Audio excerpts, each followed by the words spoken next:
ஆத்தி ஏன் கோவப்படுறீங்க? ஏன் கோவப்படுறீங்க? கோவப்படாதீங்க. ஹலோ, அங்கே பாருங்க, மேலே மேலே ஒருத்தர் உட்காந்துருக்காங்க. இங்கே ஒருத்தர் போயிட்டுருக்காங்க. அங்கே பாருங்க எத்தனை பேர்னு, எத்தனை பேர் பாருங்க. மேலே ஒருத்தர் போயிட்டுருக்காரு ராஜா மாதிரி. ஐயோ குட்டி, குட்டி அழகா இருக்குல்ல.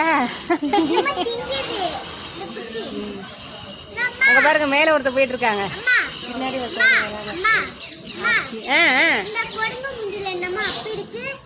குரங்கு மூஞ்சில குங்குமம் அப்படி இருக்கு. அவங்க சாமி கும்பிட்டு வந்திருக்காங்க. இவங்க வாழை சொறிகிறாங்க. எங்க இவர் வயசானவர் போல இருக்கு, சிகப்பா இருக்காரு மூஞ்செல்லாம். இங்க பாரு. ஓ, இங்க பாருங்க, அவங்க எந்திரிச்சு போறாங்க வேகமா. எம்மா எம்மா பண்ணாதடி பலாண்டிட்டு போய்